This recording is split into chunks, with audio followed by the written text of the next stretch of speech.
बिस्मिल्लाहिर्रहमानिर्रहीम, अस्सलामु अलैकुम। प्रोग्राम कैपिटल टुडे के साथ आपका मेज़बान रज़ा सैयद हाजिर खिदमत है।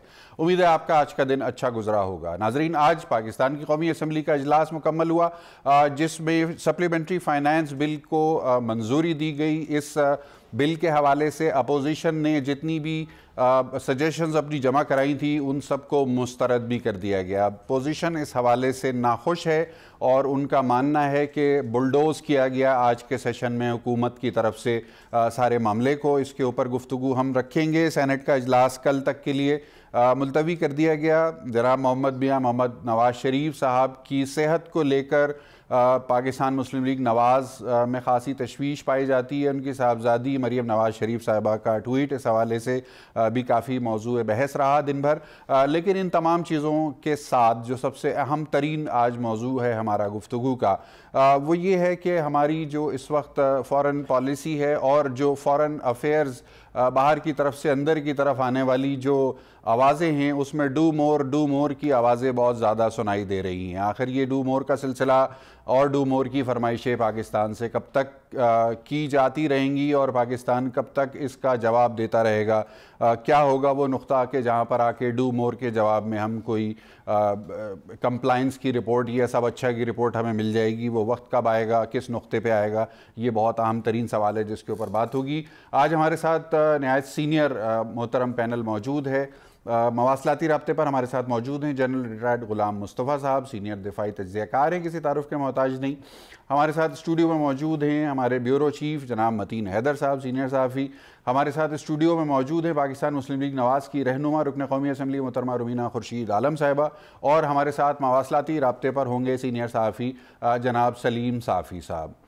मैं गुफ्तगू का आगाज़ मतीन हैदर साहब आपसे करना चाहूँगा। और ये जो डू मोर की आवाज़ें हैं बहुत अरसे से सुन रहे हैं, बहुत सारे बच्चे जवान हो गए ये डू मोर की सदा सुनते सुनते, लेकिन क्या वजह है कि ये डू मोर की आवाज़ बंद नहीं होती आना? बिस्मिल्लाहिर्रहमानिर्रहीम। रज़ा साहब बहुत शुक्रिया प्रोग्राम में मदऊ करने का। बिल्कुल आपका बहुत अहम सवाल है कि डू मोर। और देखिए कि अभी कल क्या हुआ कि एक ऐसे वक्त में जब हिंदुस्तान और पाकिस्तान के दरमियान जो है वो अस्करी तनाव है, सफारती तनाव है, ताल्लुकात कशीदा हैं, लाइन ऑफ कंट्रोल के ऊपर जो है वो बिलाश्तियाल फायरिंग हो रही है, तो जो चीज़ें नहीं करने की थी, जो चीज़ें बहुत पहले कर लेनी चाहिए थी, वो कल उनका ऐलान किया गया। उससे फिर ये तासर जाता है हिंदुस्तान में, फिर ये मैसेज गया कल जो वजारत दाखिला से ऐलान हुआ कि हमने इतने अफराद पकड़ ले, इतनी तंजीमों पे पाबंदी लगा दी, तो हिंदुस्तान ने फौरी तौर पे उसके कहा कि जनाब ये तो आलमी बरादरी के प्रेशर में आके पाकिस्तान ने किया। तो रज़ा साहब हम ख़ुद बाज़ ऐसे स्टेप्स लेते हैं जिसमें जिसका तासर ये निकलता है, जिससे मानी ये अखज़ होते हैं कि ये तो आलमी प्रेशर था पाकिस्तान के ऊपर, डू मोर का मुतालबा किया जा रहा था। देखिए इसमें हमारी खारजा पॉलिसी और हमारी सफारती पॉलिसी और हमारी गवर्नमेंट ऑफ पाकिस्तान की जो आउटलुक है उसका बिल्कुल इमेज सामने आता है। अगर हम अपना बयानिया मजबूत अंदाज में देते हैं, आलमी बरादरी को कन्विंस कर पाते हैं, तो फिर डू मोर का मुतालबा कतन ना आता है, बल्कि हम उनको कहते हैं कि जनाब जो डू मोर आप कह रहे हैं वो हम ऑलरेडी कर चुके हुए हैं, तो आप मज़ीद किस डू मोर की बात कर रहे हैं? तो डू मोर अगर हमने माजी में किया भी, लेकिन उस कामयाबी को, उस डू मोर को हम इतने कामयाब तरीके से प्रोजेक्ट नहीं कर सके, उसको बयान नहीं कर सके, जिसकी वजह से इंटरनेशनल कम्युनिटी और आलमी बरादरी का जब जिक्र होता है तो सबसे पहले उसमें सर फहरिस्त अमरीका का नाम आता है, उसमें अमरीका के इत्तेहादियों का नाम आता है। जब अमरीका एक बयानिया लेके चलता है तो उसके इत्तेहादी भी साथ कहते हैं देखिए जी पाकिस्तान को तो ये करना चाहिए था, पाकिस्तान को हिंदुस्तान के साथ तावन करना चाहिए था। तो ये डू मोर वाली जो पॉलिसी है ये अब बंद इसी सूरत में हो सकती है जब हम कामयाब तरीके से अपनी पॉलिसी को आगे बढ़ाएं। इसमें सिर्फ क्विकली मैं बताऊंगा, देखिए कि आलमी मीडिया में इंटरव्यू देने का शौक बहुत है वजीर खारजा को, लेकिन वो उस इंटरनेशनल एंकर के सवालों के मौसर जवाब नहीं दे सके। वो इंटरव्यू भी पाकिस्तान के लिए एक मजाक बन चुका हुआ है। सही, ये बहुत अहम नुक्ता आपने उठाया। जनरल साहब अस्सलाम वालेकुम। जी वालेकुम अस्सलाम। जनरल साहब कुछ गुजारिशात हैं जो मैं सवाल की शक्ल में आपके सामने रखना चाहता हूँ। बैनुल अक़वामी बरादरी के साथ चलना तमाम मुल्कों के लिए ज़रूरी होता है, इस पे कोई दो राय नहीं है, इस पे कोई कन्फ्यूजन नहीं है, कोई सवाल नहीं है। आज से 40 साल पहले आलमी ताकत का एक बयानिया था जिसको हमने अडॉप्ट किया और उस बयानिए के तहत हमने वो सब कुछ किया कि जो शायद हम पे फ़र्ज़ भी नहीं था। फिर 2001 में वॉर ऑन टेरर के नाम से एक नया बयानिया सामने आता है आलमी ताकत का, और हम उस बयानिए के ऊपर कंप्लाइंस देने में लग जाते हैं, जिसके नतीजे में फिर हमने देखा कि उसका एक बैकलैश आया और उस बैकलैश ने 70,000 पाकिस्तानियों की जान ले ली और लाखों की तादाद में पाकिस्तानी मुतासर हुए। आज सूरत हाल ये है कि अब डू मोर का मुतालबा जो है, पहले आलमी ताकत करती थी, अब जो रीजनल कंट्रीज़ हैं वो भी आपसे डू मोर की आवाज़ें आपकी तरफ लगाना शुरू हो गए। इसमें क्या कहाँ पर व्हाट वेंट रॉन्ग, या हमारी क्या कमज़ोरी है कि जिसकी वजह से आज पड़ोस के जो ममालिक हैं आपके, जिनके साथ एक परमानेंट आपकी जियोग्राफिक बाइंडिंग है, मजबूरी है आपकी, पड़ोसी आप तब्दील नहीं कर सकते, आज वो भी वही ज़बान बोल रहे हैं और आपको डू मोर कह रहे हैं। और आपके जो वजारत खारजा है और जो आपके वज़ीर इत्तलात हैं, कल वो मैं सुन रहा था इंडिया टुडे में, उनके साथ वो जिस कस्म का लबो लहजा इस्तेमाल कर रहे थे एंकर, और जिस तरह से उनको प्रेशराइज करने की कोशिश कर रहे थे, ये सारी चीज़ें देख के पाकिस्तान के आवाम की जो जज्बात हैं वो यकीनन बहुत ज़्यादा सेटिस्फैक्ट्री नहीं है। क्या कहेंगे आप इस पर? देखिए, पाकिस्तान के अवाम जो चाहते हैं कि एक मजबूत, कॉन्फिडेंट और एक काम पाकिस्तान, वो शायद अभी तक हम उस तरफ नहीं आ सके। चंद हमों के लिए शायद ये इम्प्रेशन मिला था, लेकिन जब हमने ये मांत्रा फिर शुरू कर दिया तो उसके बाद फिर अब तासुर यही उभर रहा है कि शायद पाकिस्तान इस अंडर प्रेशर आया हुआ है और जो कुछ भी कर रहा है वो अंडर प्रेशर कर रहा है। आप इसके 100 तौजीहें दे दें कि हम ये कर रहे हैं चूँकि पाकिस्तान के अपने इंटरेस्ट में है, हमने नेशनल एक्शन प्लान पे अमल नहीं किया, अब कर रहे हैं, तो जो कुछ भी कर रहे हैं आप इन सब को आप विंडो ड्रेसिंग के तौर पे रख लीजिए। लेकिन जो इम्प्रेशन आ रहा है वो यही है कि पाकिस्तान इस वक्त भारत के दबाव में भी ये सब कुछ आने के करने को तैयार हो गया। अमेरिका और रूस वगैरह की बात तो आप छोड़ दीजिए जी। देखिए, इशू इससे बड़ा सीरियस ये है कि क्या हम नेशनल लेवल पे जो हमारा अपना बयानिया है वो क्या है, नेशनल नैरेटिव, बाकी दुनिया की बयानिया तो अब एक तरफ छोड़ दीजिए जी, कि नेशनल नैरेटिव हमारा पाकिस्तान का क्या है। जब आप फॉरेन पॉलिसी की बात करते हैं, आप इंटीरियर अपने दाखिला पॉलिसीज़ की बात करते हैं, तो क्या ये को आपस में एक रब्त के तौर पर हम अपनी कौम को और दुनिया को अपना बयानिया पेश कर सके हैं? दुनिया को तो छोड़िए कि अपने कौम के अंदर हम ये बता सके हैं कि हमारा बयानिया एज ए पाकिस्तान क्या है जी। उसमें सियासी जमातों के अपने इशूज़ ज़रूर हैं, आपस में इख्तलाफात रहेंगे, लेकिन तो कौमी सतह पर जो नेशनल कह लीजिए चार्टर ऑफ पाकिस्तान के इस वक्त एग्जिस्ट करता है यहाँ पे, कि जिसके ऊपर सब हम मुत्तफिक हों कि यही वाकई यही चीज़ है जो पाकिस्तान के लिए बेहतर है, ये चीज़ पाकिस्तान की बेहतर नहीं है, सो नहीं करेंगे हम इसके ऊपर। ये इशू एक तो चीज़ बड़ी इंपॉर्टेंट है हमारी जी। दूसरी चीज़ देखिए रज़ा साहब, मैं आज से नहीं, ये दुनिया के हालात हम देख रहे हैं, मुझे कम से कम अपनी ज़ात की हद तक मुझे शक नहीं है कि पाकिस्तान अगर ये जमात-उद-दावा, जैश ए मोहम्मद, इसके अगर लेट से अगर 100 कारकुन इस वक्त हैं, इनकी जगह हम 500 को फांसी भी दे दें, दुनिया पाकिस्तान को नहीं छोड़ेगी, क्योंकि इशू टेररिज्म नहीं है जी। अगर टेररिज्म को ख़त्म करना होता तो अफगानिस्तान के अंदर बैठ के अमेरिका की सरपरस्ती में वो साजिशें ना होती। बेशक अगर टेररिज्म ख़त्म करना होता तो अमेरिका कभी भारत को ये ग्रीन सिग्नल नहीं देता कि आप ये इस किस्म की हरकतें कीजिए जो आप कर रहे हैं। वो दुनिया को पाकिस्तान के अंदर तो होने वाली टेररिज्म की चीज़ें नज़र नहीं आ रही, दुनिया को कश्मीर नज़र नहीं आ रहा जी, दुनिया को जो भारत के अंदर मुसलमानों के साथ हो रहा है वो नज़र नहीं आ रहा सारा कुछ। पाकिस्तान कहीं भी कोई चीज़ होती है तो लोग चढ़ दौड़ते हैं। आज तक तमाम तर कोशिशों के बावजूद क्या पाकिस्तान को किसी एक चीज़ के ऊपर सॉलिड आपको सबूत मिल सका है? क्या दुनिया सबूत दे सकी है आपको कोई चीज़ को? डोसियर तो मुझे आप आज बताइए, मैं कल सुबह आपको भारत के प्राइम मिनिस्टर से लेकर नीचे तक हर के खिलाफ डोसियर बना के दे दूंगा आपको। इशू ये है कि हम जो कुछ भी कर रहे हैं अगर पाकिस्तान के इंटरेस्ट में है तो आप 100 नहीं 400 500 600 बंदों को फांसी लगाना भी कीजिए आप उसको, लेकिन आप इसलिए मत कीजिए कि आप दुनिया को खुश करने के लिए कर रहे हैं, क्योंकि दुनिया ने खुश नहीं होना पाकिस्तान से। पाकिस्तान एक रास्ते की चट्टान है जी, इस चट्टान को रेजा रेजा किए बगैर दुनिया खुश नहीं होगी इसमें। अगर ये बात हमें समझ आ जाए अब करना क्या चाहिए, जो करे पाकिस्तान के लिए बेहतर। हुकूमत को करना क्या चाहिए ऐसी सूरत हाल में? देखिए, हुकूमत को नंबर एक तो पहले अपने जितने भी अपोजिशन लीडर्स हैं सबके साथ मिलकर बैठ के एक पाकिस्तान के बयानिए के तहत हम काम करें कि पाकिस्तान के लिए 1 2 3 4 चीज़ें ये करनी चाहिए हमें, वो कीजिए आप। सही, वो पाकिस्तान के लिए कीजिए आप। ठीक है, पाकिस्तान को अंदरूनी तौर पर मजबूत कीजिए आप जी, क्योंकि जिन खतरात की मैं बात कर रहा हूँ वो टले नहीं है।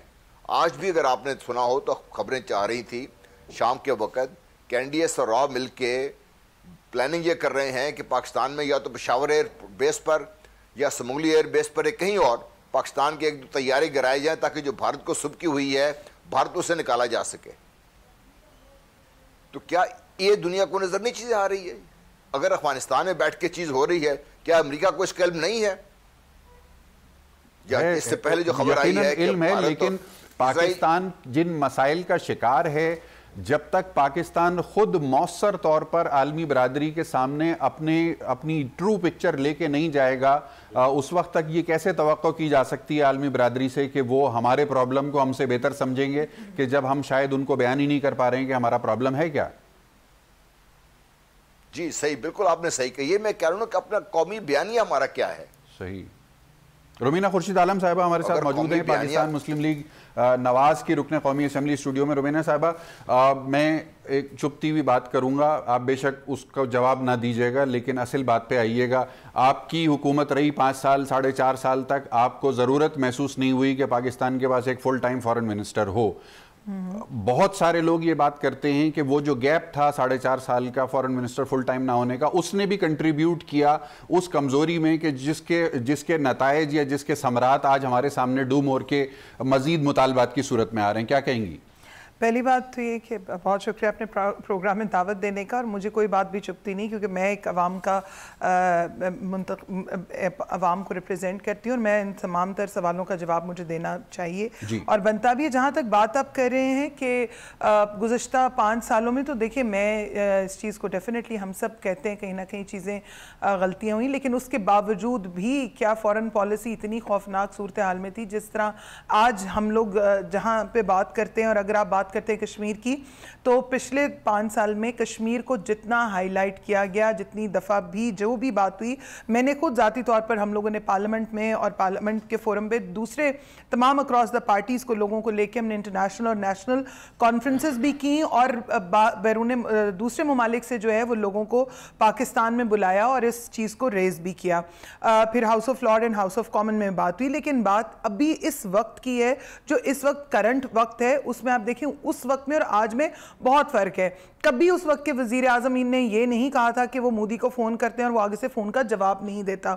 जहाँ तक अब बात करते हैं नैरेटिव बिल्ड करने की, हमारी अवाम, मैं समझती हूँ इस वक्त के दौरे हुकूमत की जो लोग हैं, यहाँ वज़ीर आज़म बड़े खुशकिस्मत हैं कि उनकी जो अपोजिशन में लोग बैठे हैं वो उनके साथ मुकम्मल इत्तफाक करते हैं, कौमी सालमियत के ऊपर उनके साथ है, और हमने किसी किस्म का इस सब्जेक्ट को या किसी इशू को जो है वो पॉलिटिकल स्कोरिंग उसके ऊपर नहीं हो रही, बल्कि हम लोग शाना बशाना साथ खड़े हैं। लेकिन मसला ये है कि आप चीज़ों को किस तरह टैकल करना चाहते हैं, किस तरह से आप चीज़ों को लेके चलते हैं। हम लोग ये भी नहीं कहते कि आपको बिल्कुल पायलट जो भी इशू हुआ उसको फ़ौरन आप उसको वापस तो देना था, लेकिन क्या आपने कोई उनमें जो भी आप अच्छे के लिए करते हैं या अच्छा करते हैं वो आपके ऊपर उल्टा जो है वो अजाब पड़ता है। और बिल्कुल ठीक आपने बात कही। यहाँ से एक सवाल भी पैदा होता है जो मैं आपके सामने रखूंगा, लेकिन मुख्तसर वक्फे के बाद।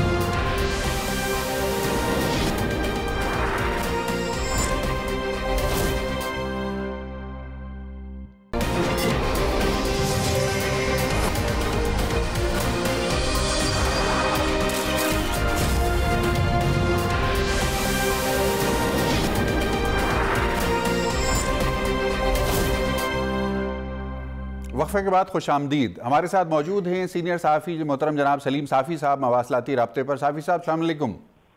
वालेकुम अस्सलाम। साफ़ी साहब, डू मोर एक बड़ा खूबसूरत जुमला है, ये बहुत अरसे से हम सुनते आ रहे हैं, 17-18 साल होने को आ रहे हैं 2001 के बाद से। और डू मोर पहले आलमी ताकत जो सबसे बड़ी कहलाती है वो हमसे करती थी, लेकिन अब हम डू मोर करते करते उस नहज पर पहुंच गए हैं कि हमारे पड़ोस में जो ममालिक हैं वो भी अब हमें डू मोर कहने लगे हैं, और हम बज़ाहिर उनके डू मोर के प्रेशर को अब फील करते हुए भी नज़र आ रहे हैं। ये किस तरफ जा रहे हैं मामलात और कहाँ पर जाकर रुकेंगे और कैसे रुकेंगे? नहीं, एक तो जो अमेरिका या वेस्ट का डू मोर है, और यहाँ जो इंडिया उनकी नकाली कर रहा है, इन दोनों का कोई मुआवजा नहीं करना चाहिए हमें। अच्छा। और अगर आप देखें तो हमने उस वक्त 9/11 के बाद जी अमेरिका के साथ ये सब कुछ इसलिए किया कि हम हिंदुस्तान के मामले में रत्ती भर भी कोई डू मोर के देने के लिए तैयार नहीं थे। ठीक है। और हिंदुस्तान अगर कुछ इस जोम में मुब्तला भी हो गया था कि वो उनकी हमसरी करना चाहता था, तो मेरे ख्याल में ये जो हालिया जो कुछ हुआ है उसके बाद हिंदुस्तान को भी सबक मिल गया होगा। अब हमने वो सब कुछ इसलिए किया था कि हमने अपने आप को हिंदुस्तान के मुकाबले के काबिल रखना था। ठीक है। तो अब अगर हम हिंदुस्तान के सामने भी किसी भी लेवल पे झुक जाए तो फिर तो वो जो हमारी सारी फिलॉसफी थी 9/11 के बाद और अमेरिका के साथ और वेस्ट के साथ कोऑपरेशन का, तो वो तो सारी फिर गारत हो जाती है। एक तो ये है। दूसरा, ये डू मोर का लफ्ज जो है पाकिस्तान में जिस तरीके से हमने मशहूर किया है एक ताने के तौर पर, इसको देख इस तरह भी कुछ डू मोर ऐसी हैं वेस्ट की तरफ से भी, नेटो की तरफ से भी, अमेरिका की तरफ से भी, या हमारे कुछ पड़ोसियों की तरफ से भी जी, कि जो हमारी अपनी जरूरत है, जो हमारे अपने लिए भी जरूरी है कि हम वो काम करें। अगर वो डू मोर एक चीज मेरे अपने फायदे की हो तो बेशक मेरा दुश्मन किसी और वजह से भी उसका डिमांड करे, तो मुझे इसलिए उससे नहीं कतराना चाहिए कि जी मेरा दुश्मन भी तो ये बात करता है। हाँ, अगर कोई डू मोर वो अगर अमेरिका या हिंदुस्तान नहीं बल्कि अगर किसी दोस्त की तरफ से भी हो जी, लेकिन अगर वो मेरे मुल्क की मफाद में ना हो तो मुझे उससे गुरेज करना चाहिए। तो इन दोनों चीजों को खल्त मलत नहीं करना चाहिए। अब मसलन अगर कोई हमें ये कहता है, वो दोस्त कहे या दुश्मन कहे, कि पाकिस्तान के अंदर नॉन स्टेट एक्टर्स नहीं होने चाहिए, पाकिस्तान में वायलेंस पे मोनोपोली सिर्फ स्टेट की होनी चाहिए, तो मेरे ख्याल में या यहाँ पे रिलीजियस एक्सट्रीमिज्म नहीं होना चाहिए, या यहाँ पे ऐसी एक्टिविटीज नहीं होनी चाहिए कि जिसको कल हमारा कोई दोस्त या दुश्मन पड़ोसी मुल्क हमारे खिलाफ एक केस के तौर पर इस्तेमाल करे। तो ये तो पाकिस्तान की अपनी भी जरूरत है। और नेशनल एक्शन प्लान की सूरत में हमारी तमाम इज्तिमाई क़यादत और सिविल मिलिट्री लीडरशिप उस पर इत्तेफाक भी कर चुकी है। तो उस मामले में हमें इस बुनियाद पे किसी काम से गुरेज नहीं करना चाहिए कि जी वो तो कोई दुनिया की तरफ से हमें डू मोर का कहा जा रहा है और इससे कोई हमारी कौमी अना पे कोई जिद आएगा। हाँ, अगर कोई मुतालबा ऐसा हो कि जो हमारे कौमी मफादात के खिलाफ हो, जो हमारे मुल्क की जरूरियात के खिलाफ हो, तो वो अमेरिका या इंडिया तो क्या, वो तो अगर चीन और सऊदी अरब जैसा दोस्त भी करे तो हमें वो काम नहीं करना चाहिए। सही। नेशनल एक्शन प्लान का आपने जिक्र किया साफी साहब, नेशनल एक्शन प्लान पर अमल दरामद हमारी ज़रूरत है, लेकिन कभी कभी ऐसा भी लगता है कि नेशनल एक्शन प्लान नज़रिया ज़रूरत के तहत आगे आ जाता है और नज़रिया ज़रूरत के तहत कहीं पीछे चला जाता है। कल इंडिया टुडे के साथ हमारे वज़ीर इंफॉर्मेशन मिनिस्टर फवाद चौधरी साहब उनके टीवी चैनल पे थे और वहाँ एंकर उनको ज़बरदस्ती कोशिश कर रहा था ये बात उनके सर पे मुसल्लत करने की कि जनाब ये जो कुछ आपने कार्रवाई की है, 40-42 लोग गिरफ्तार किए हैं, ये तो दरअसल हमसे डर के और हमारे दबाव में आके किए हैं। जबकि हमारे वज़ीर इत्तलात वहाँ एक अंदाज से सफाई पेश कर रहे थे कि नहीं जनाब ये तो जनवरी की मीटिंग का अमल दरामद है जो हमने किया है। तो हम इतना ज़्यादा क्यों जवाबदेह क्यों हो गए हैं हम सबको इतने ज़्यादा, ये है सवाल जो इस वक्त पब्लिक पूछ रही है, जो सड़कों पे आवाम एक दूसरे से पूछ रहे हैं कि हम इतना ज़्यादा जवाबदेह हर एक को क्यों हुए हैं, ख़ासतौर पर भारत को। देखिए, पाकिस्तान में अभी पता नहीं माओं की दुआएं थी या क्या था कि अभी जो हालिया क्राइसिस में पाकिस्तानी कौम ने जिस यूनिटी और इत्तेहाद का सबूत दिया है उसकी वजह से मैं समझता हूं कि पाकिस्तान और पाकिस्तानी कौम एक खुशकिस्मत कौम साबित हुई है। लेकिन एक हवाले से पाकिस्तान वो बदकिस्मत मुल्क है, यहाँ खारजा पॉलिसी और नेशनल सिक्योरिटी इश्यूज की बुनियाद पे हम इंटरनल फ्रंट पे अपना स्कोर सेटल करते हैं। वो इदारे आपस में भी करते हैं और सिविल मिलिट्री इदारे भी एक दूसरे के साथ उसकी बुनियाद पे सियासत करते हैं और सियासी जमातें भी आपस में करती है। मसलन आज जो चीजें ये हुकूमत कर रही है, कल जब ये नवाज शरीफ कर रहा था तो उनको गद्दार और मोदी का यार और किन किन अलकाबात से याद किया जा रहा था, या आज जो काम ये हुकूमत करने चली है या उस पर मजबूर हुई है, तो यही कुछ नेशनल सिक्योरिटी कमेटी में नवाज शरीफ के दौर में उस पर एग्री हुआ था और उसी में हुकूमत की तरफ से ये चीज सामने आई थी कि चीन जैसा दोस्त भी अभी हमें कह रहा है कि इन तंजीमों से और इन चीजों से जान छुड़ाओ, और उसमें इत्तेफाक इस पे हुआ था। जिस चीज को डॉन लीक बनाया गया तो कुछ भी उस कमेटी में नहीं हुआ था और उस पर इत्तेफाक किया गया था। लेकिन नवाज शरीफ के साथ जो कुछ और मामला थे उसमें नवाज शरीफ की गलतियां भी बहुत थी, लेकिन वो जो सिविल मिलिट्री तनाव चल रहा था तो उस मामले को नवाज शरीफ के गले का तोक बना दिया गया और उससे पूरा एक डॉन लीग बरामद हुआ। इसी तरह आप देखें कि एक पार्टी होती है वो अपोजिशन में हो तो उसका अफगानिस्तान पे और इंडिया के मामले पे कुछ और मौक़िफ़ होता है, वो हुकूमत में आ जाती है, और ये सब ने किया है। मसलन जो नवाज शरीफ के साथ हुआ, वो जब मोहतरमा बेनजीर भुट्टो साहबा कर रही थी तो उस वक्त नवाज शरीफ ने उनको सिक्योरिटी रिस्क और पता नहीं किन किन अलकाबात से वो नवाज दिया। तो एक अब मेरे ख्याल में गोल्डन चांस इसलिए आ गया है, एक ऐसी हुकूमत है जो जिनका मिलिट्री के साथ बड़ी अंडरस्टैंडिंग है और कुछ लोग तो उसको उनका एक्सपेंशन समझते हैं। इसी तरह एक पेज पे नजर आते हैं, इसमें कोई शक नहीं है जी। हाँ, कोई जुडिशरी का भी कुछ रोल हो। अच्छा, फिर ये कि मुस्लिम लीग नून, पीपल्स पार्टी, PNP, MPM इसलिए रिजिस्ट नहीं कर सकती कि माजी में खुद उनका वो मौक़िफ़ रहा और माजी में वो एतराज करते रहे कि इन मजहबी तंजीमों को हमारे खिलाफ एक टूल के तौर पर इस्तेमाल किया गया। तो अब मेरे ख्याल में, लेकिन मैं इसमें जो है ये कार्रवाई के लफ्ज़ से मुझे इत्तेफाक नहीं होता। लोग ये समझते हैं कि जी जब हम इस मसले को हल करने की बात करते हैं तो उसका मतलब ये है कि उनकी पकड़ दकड़ करें, उनको इलिमिनेट करें। नहीं, मैं उनकी मेनस्ट्रीमिंग के हक में, लेकिन उसके लिए होना ये चाहिए कि तमाम इदारे, तमाम सियासी क़ुव्वतें इंक्लूडिंग मीडिया, वो एक स्ट्रेटजी के बारे में एतमाद में लिए जाए। ये ना हो कि एक इदारा उनका ये काम इस नीयत से कर रहा हो कि भी हम तो उनकी मेनस्ट्रीमिंग कर रहे हैं, लेकिन दूसरी पार्टी समझ रहा हो कि मैं उनको तो मेरे खिलाफ इस्तेमाल किया जा रहा है। तो मेरे ख्याल में ये गोल्डन मौका है।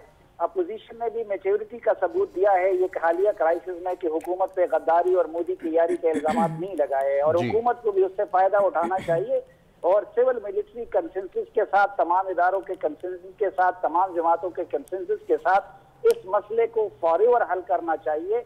क्योंकि अगर ये इसी तरह किसी न किसी शक्ल में कंटिन्यू रहेगा तो आज इंडिया हमें इल्जाम दे रहा है, उस पर ब्लैकमेल कर रहे हैं, कल दूसरा कुछ, और खुद उन तंजीमों के लिए भी ये बेहतर है वो इस मौका पे स्टेट के साथ कोऑपरेट करे, और अगर मुल्की मफाद में या मुल्क की खातिर वो लड़ने मारने पे तैयार थे तो क्या वो अपनी छोटी सी स्ट्रेटजी की तब्दीली की कुर्बानी वो नहीं दे सकते? जी साफी साहब हमारे साथ रहिएगा।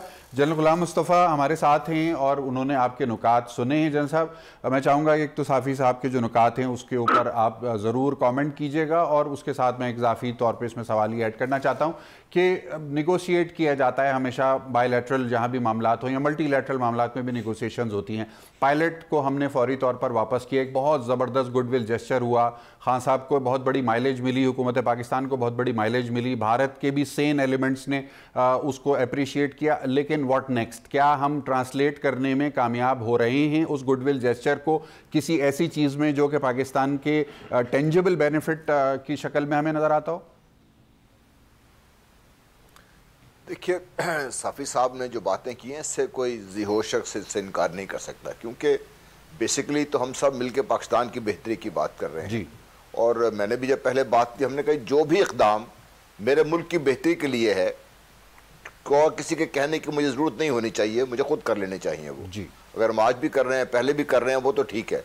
लेकिन जो हम एक परसेप्शन देते हैं ना, जो सडनली, और जिसकी हम तो जिहाद पे गलत पेश करना शुरू कर देते हैं, जिनमें कई दफ़ा चुप रहना बेहतर होता है, तो वो फिर आपके लिए एम्बैरसिंग बन जाता है जी। और ये वाकई आप जो बात कर रहे हैं, तासुर यही है कि भारत के प्रेशर हम ये कार्रवाइयाँ कर रहे हैं ये, और इस कार्रवाई के नतीजे में हम बंदों को गिरफ्तार किए जा रहे हैं। कल को आपको अगर सबूत नहीं होगा आपके उनके खिलाफ कोई, तो अब क्या करेंगे उनके साथ?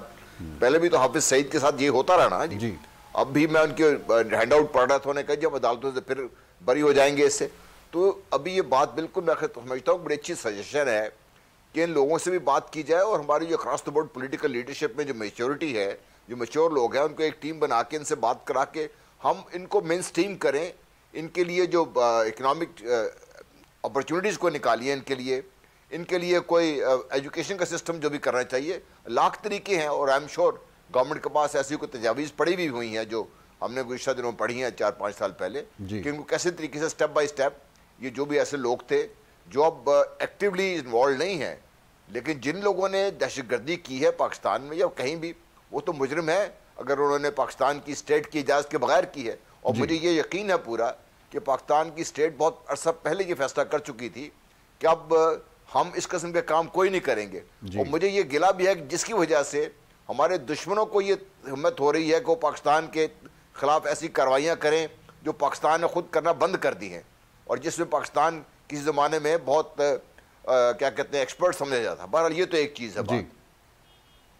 सर मेरा दूसरा नुक्ता जो सवाल था वो पायलट की हैंडओवर के हवाले से खान साहब ने जो एक रेपुटेशनल गेन लिया उसको अब किसी टेंजेबल बेनिफिट में ट्रांसलेट करने में क्या रुकावट है?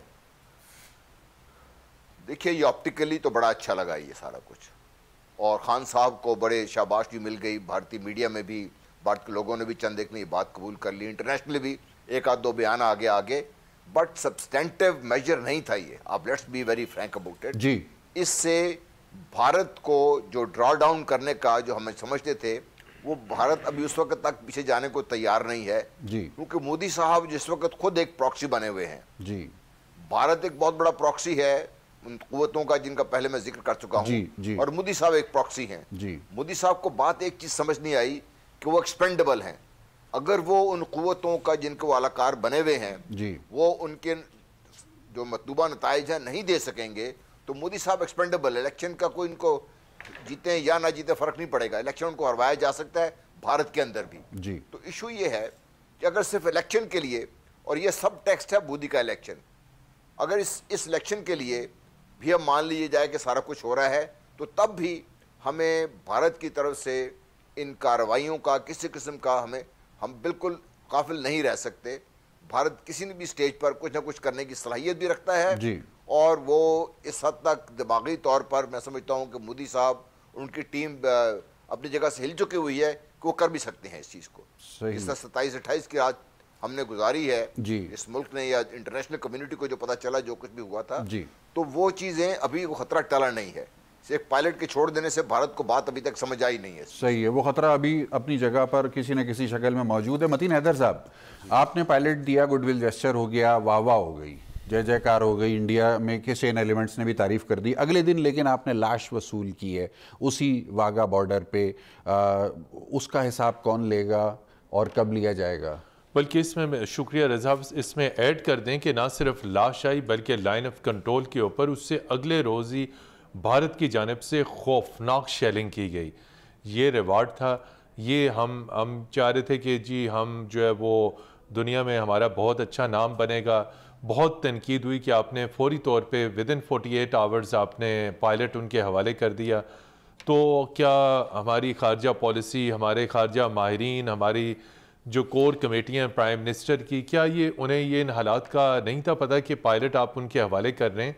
तो क्या इंडिया की तरफ से किसी किस्म की वायलेंस में, उनके जारहाना रवैये में कोई कमी आएगी? बिल्कुल। एक तो लाश आई, उससे ज़ाहिर होता है कि हम कितना लुक आफ्टर करते हैं इंडियन प्रिजनर्स को जो पाकिस्तान के अंदर हैं, चाहे वो प्रिजनर्स ऑफ वार हों, चाहे सिविलियन प्रिजनर हों। कभी किसी इंडियन प्रिजन की आपने यहाँ से लाश जाती भी नहीं देखी होगी, लेकिन ये सब जाहिर करता है कि हमारे जितने पीस के जेस्चर थे, हमारे जितने जो है वो अमन और आतशी के जेस्चर थे, भारत ने उन सब का नेगेटिव जवाब दिया। यकीनी तौर पे कि आलमी बरादरी ने पाकिस्तान के इन जेस्चर्स को बिल्कुल वेलकम किया, उन्हें खुशामदीद कहा, लेकिन देखना ये कि आलमी बरादरी ने भारत के ऊपर कितना प्रेशर कहा। डू मोर का तो हमें कहा जाता रहा, लेकिन डू मोर का भारत को कितना, भारत को डू मोर का कहा गया या नहीं कहा गया, ये बहुत अहम सवाल है। इस पर बात करेंगे एक मुख्तसर वक्फे के बाद।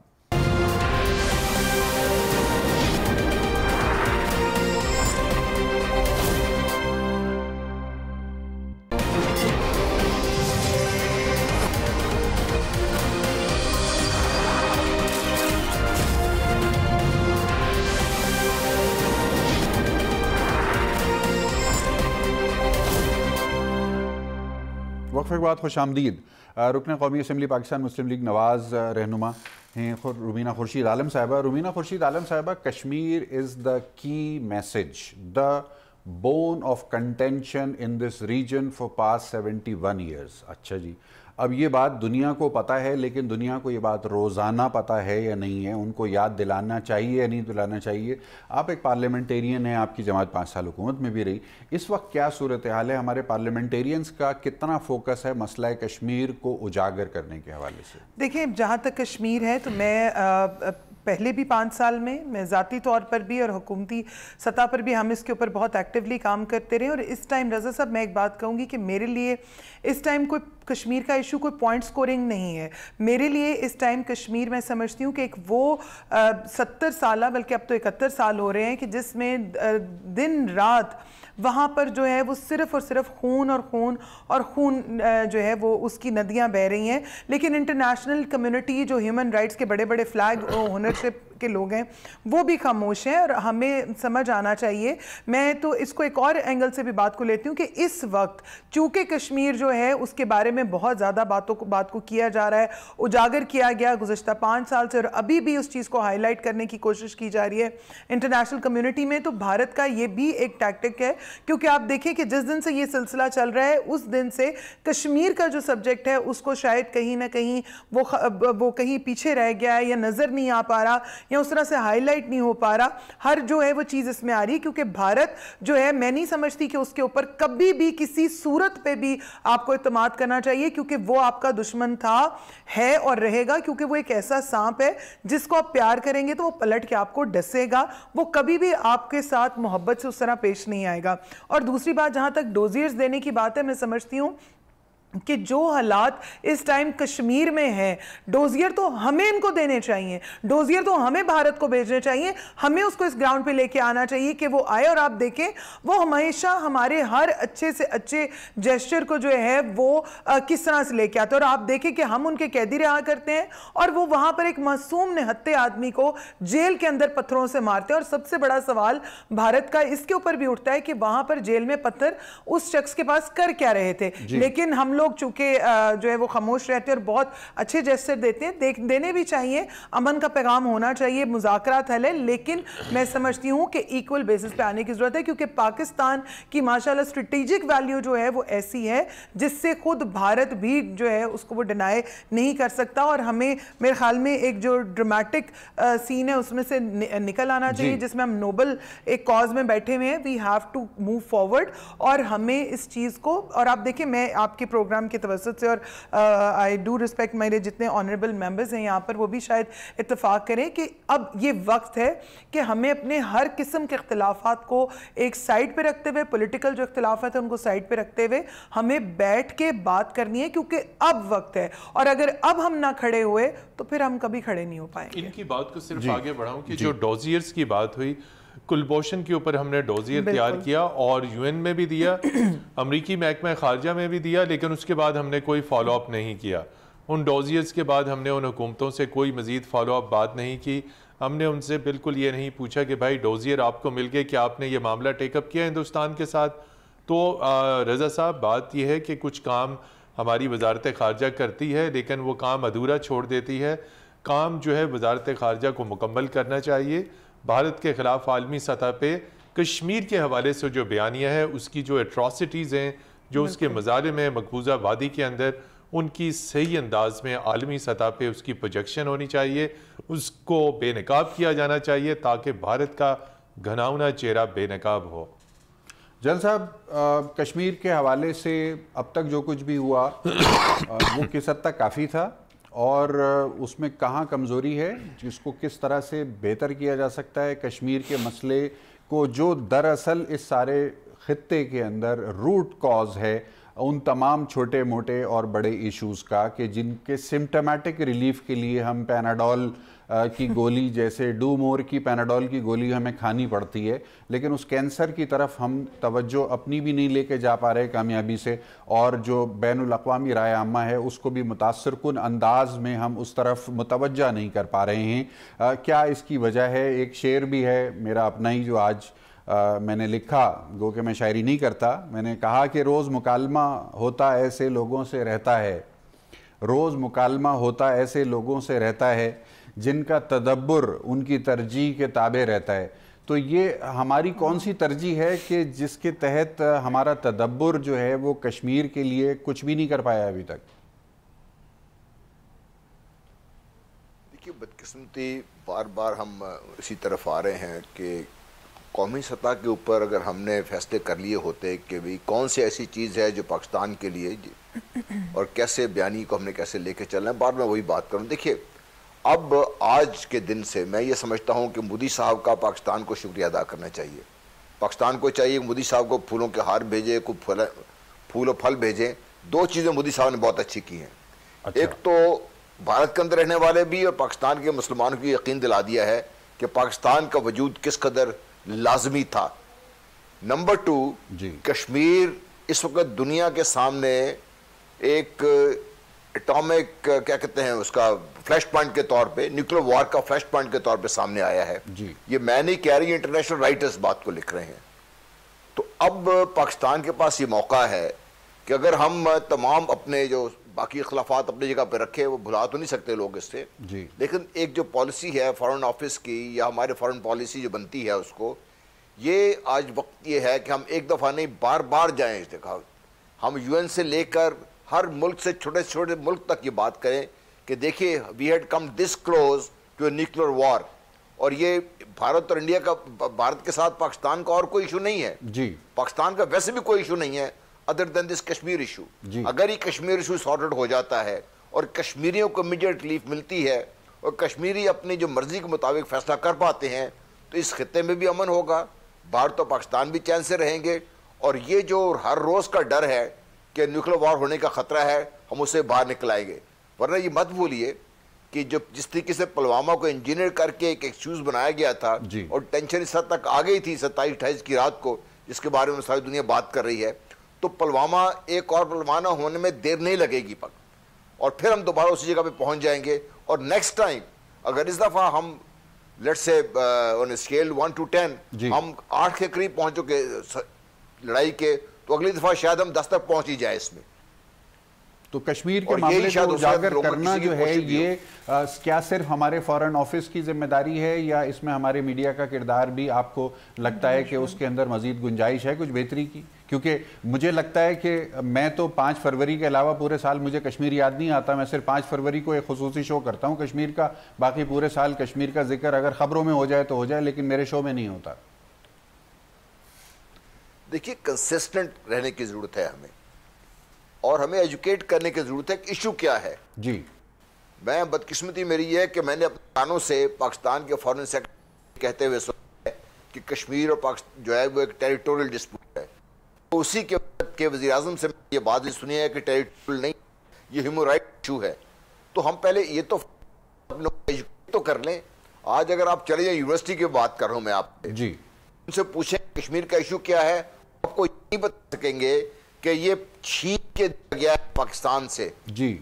इसके लिए और बहुत से इलाके भी भारत को दिए गए हैं ताकि कश्मीर को दिया जा सके, और उसकी बात थी बड़ी क्लियर और बड़ी टेंजिबल बात थी जिसलिए कश्मीर भारत को दिया गया था जी।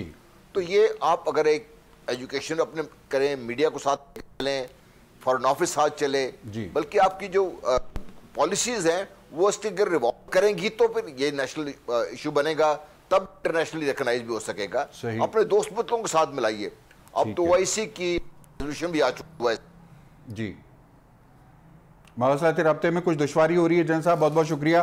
दामन वक्त में गुंजाइश भी हमारे पास ख़त्म हो रही है। मतीन हैदर साहब बहुत क्विकली मैं चाहूँगा कि कश्मीर के हवाले से हमारे यहाँ निसाब में भी कुछ होना चाहिए, हमारे मीडिया को भी कुछ थोड़ा सा प्रोएक्टिव होना चाहिए, इस हवाले से क्या कहना चाहेंगे आप? जी बिल्कुल, ये बहुत आम नुक्ता है। जहाँ तक हमारा निसाब है, चाहे वो primary, secondary, high, college, university, Kashmir के हवाले से हमें वो एग्रेसिव जो बयानियाँ है वो हमारे निसाब के अंदर नहीं है, बल्कि भारत के साथ पॉजिटिव ताल्लुकात। सर आपके पास कश्मीर पे कोई लाइब्रेरी नहीं है, कश्मीर के ऊपर लाइब्रेरी नहीं, यहाँ पे कोई रिसर्च सेंटर नहीं, यहाँ पे तलबा को कश्मीर के ऊपर नहीं, खाली आजकल जिसे कहते हैं सब जोर जो है वो साउथ एशिया के ऊपर और सी पैक के ऊपर है। ज़रूरत इस बात की है कि हमारी जामियात में पोस्ट ग्रेजुएट लेवल पे, ग्रेजुएट लेवल पे, अंडर ग्रेजुएट लेवल पे कश्मीर के हवाले से मजबूत कंटेंट, मजबूत निसाब होना चाहिए। उन्हें कश्मीर का असल बयानिया, असल तस्वीर, असल तारीख बताई जाए, ताकि हमारी नई नस्ल जो है, आने वाली जो हमारी जनरेशन है, उसको हमारी कश्मीर की हिस्ट्री, कश्मीर के इस तमाम इशू के बारे में सही इल्म हासिल हो सके। सही जनाब, कश्मीर पाकिस्तान के लिए ही नहीं बल्कि इस पूरे खित्ते के 2 अरब आवाम के लिए एक फ्लैश पॉइंट है जो कि न्यूक्लियर एस्केलेशन का सबब बनता रहा है माजी में भी और इस वक्त भी बना हुआ है। कश्मीर के मसले को जब तक हल नहीं किया जाएगा उस वक्त तक सिम्टोमेटिक रिलीफ के तौर पर पैनाडोल से कैंसर का इलाज करने की कोशिशें यकीनन देर पा साबित नहीं होंगी। बहुत शदीद ज़रूरत है इस बात की कि हम पाकिस्तानी होने की हैसियत से और दुनिया के जो दीगर अक़वाम हैं वो भी कश्मीर के मसले को संजीदगी से हल करने के लिए अपना अपना किरदार अदा करें। कोशिश होगी इंशाअल्लाह कि हम इस हवाले से मज़ीद गुफ्तगू रखें अपने दीगर आने वाले प्रोग्राम्स के अंदर। मेहमानान गिरामी का बेहद शुक्रिया कि उन्होंने अपना कीमती वक्त आज के प्रोग्राम के लिए निकाला। अपना बहुत ख्याल रखिएगा। जी पाकिस्तान के लिए।